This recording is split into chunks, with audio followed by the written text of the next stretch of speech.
Oi pessoal, aqui é o professor Hélio Paz da Oficina de Internet da agência da Boa Notícia Guajubiras, e o próximo vídeo é sobre o diálogo global a respeito dos processos BR e a tecnopolítica desse evento, né? Tem a fala do Thiago Pimentel, que a gente pegou bastante, mas participaram dessa mesa também o Javier Toré, a Raquel Recuero e o Fábio Malini. Então, violência policial, ele seria o pico da indignação na rede. Polícia era uma das tags mais relevantes do dia 13. E no dia 20, o sexto ato, que na verdade já tinha conseguido o objetivo da redução da tarifa, né, da revogação do aumento, os 20 centavos, ele é talvez, é uma hipótese, a gente ainda vai fazer esse estudo, mas como hipótese aqui, o dia 13 é o pico da indignação, e o dia 20 é o pico do empoderamento, que a manifestação tinha surtido o efeito esperado. Vem pra rua era de fato a mais relevante, mas aí começou essa ideia do acordou, o Brasil acordou, o gigante acordou, acorda Brasil vinha de antes. Nesse momento aqui são palavras que sugerem um empoderamento mesmo, no sentido conseguimos. Radicalmente novo, a ausência das estruturas convocantes tradicionais, partido, sindicato, isso é radicalmente novo. E ao mesmo tempo a gente vê novos nós de autoridade surgindo, que antes de junho talvez ninguém pudesse supor. Um conceito aqui que a gente tem usado, principalmente eu tenho pego referências com o Bernardo e com o Javier Toré, que é a ideia de liderança temporal distribuída, mas que basicamente ele quer dizer algo parecido com isso aqui, ó. Não tem um centro só, não tem a chamada para a mobilização não parte de um centro privilegiado. Ao contrário, o centro privilegiado ele emerge do próprio curso dos eventos. E esses centros, por vezes, mudam de lugar. Se vocês fizerem uma análise mais detalhada daqueles grafos dia a dia, vocês vão notar o seguinte: nos primeiros momentos, o MPL era um dos principais hubs, mas depois ele nem aparece mais. Ele não aparece. Então, e talvez isso gere uma grande dificuldade, que é essa ideia que os partidos não entendem mesmo. Então fica, leve-me ao seu líder. Parece ficção científica da década de 50, um ET chega aqui e fala, leve-me ao seu líder. Então vai fazer uma máscara do Anonymous para ele. Mas de qualquer maneira, eu acho que é essa incapacidade de entender que a liderança ela não se personifica no movimento, que gera teorias da conspiração, no sentido, inclusive, e aí me parece que não só os militantes tradicionais ficaram perdidos nessa ideia, e o dia 20 é talvez o auge disso, dessa ideia de que, nossa, o fascismo tomou as ruas, mas, enfim, me parece que isso deriva de uma incapacidade de entender que a liderança ela não se personifica, não mais principalmente ela não se personifica numa estrutura e numa instituição tradicional que até então tinha o monopólio da convocação das multidões. Isso também ficou bastante claro, uma crise da representação, não só das instituições democráticas, mas também da nossa mídia de massas. Assim como a mídia de massas perdeu o monopólio de interpretação da realidade, me parece que os partidos e sindicatos perderam no mês de junho o posto de intermediário privilegiado da organização das multidões nas ruas. Eu acrescentaria as entidades estudantis. Sim, de acordo. Aqui eu vou fazer uma oposição.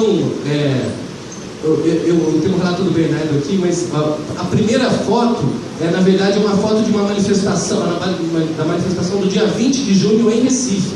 É só cartaz. É só cartaz. Se você aproximar aquela. Aliás, parece uma timeline no Twitter, né, ou no Facebook. Porque cada um com a sua demanda individual, e ele lembra muito, se desse para ler ali os cartazes, seria uma perfeita nuvem de tags. Em oposição ao ato chamado pelas centrais, basicamente pelas centrais sindicais, no dia 11 de julho, né, o mês seguinte, em que aí a gente vê as estruturas tradicionais convocando, com bandeiras, com balões, com megafones e com carros de som. Você vai precisar dar uma amarrada, porque senão eu vou apanhar da organização do evento. Claro. Mas eu acrescentaria uma conversa. Um sindicalista um dia falou isso para mim, falando dos black blocs, né? Que é mais difícil ainda para essas estruturas entenderem. Ele fala, mas quando a gente convocava ato, a gente fazia segurança. Não precisava dos black blocs. Eu falei, por isso que você não está na rua. Você não entendeu ainda como funciona. E eu acrescentaria ainda, como réplica, eu ouvi reclamações de sindicalistas também, quase em depressão, dizendo, puxa, antes a gente conseguia pôr 5 mil pessoas no comício, e hoje a gente não consegue mais e tal. Eles não entendem como é que as estruturas distribuídas fazem muito mais do que isso. Na Prefeitura de São Paulo, inclusive, existia um comentário que era assim, vamos dar um tempo, porque as lideranças vão aparecer e aí nós vamos conseguir negociar. E eles quase que perderam esse tempo, né? Leve para o seu líder, né? As manifestações de junho, elas mostraram algo muito interessante, que é esse poder de pessoas e coletivos, fora das instituições políticas tradicionais, de criar redes de opinião. Isso é muito interessante. E ao mesmo tempo mostrou que as corporações de mídia, elas foram obrigadas a alterar a sua pauta e a sua linha editorial para dar conta. Isso é curioso, como no caso da Globo foi um timing de 2 dias aí, que é o tempo de retratação do nosso Arnaldo Jabor, mas que no programa do Datena foi em tempo real, né? Quem lembra-se da... Foi em tempo real, muito curioso. A enquete dele era você é a favor desse tipo de protesto? E aí começou o sim a ganhar, 2090 a 1470. E ele fica indignado com isso. Ele fala, não, mas vocês não estão entendendo. Eu seria contra, eu votaria não. Vocês não estão entendendo. Vou no GC aí, você é a favor de protesto com baderna? Piorou. Aí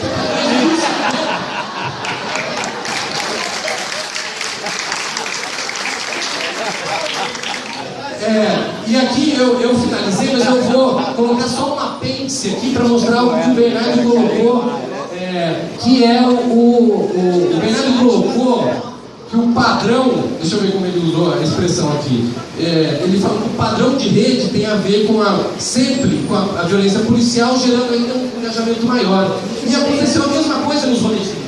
A violência policial transformou uma espécie de flash mob, que é uma organização de pessoas quase nonsense, sem um sentido político, articulado pelas redes. Ele transformou os flash mobs em smart mobs, em multidão inteligente.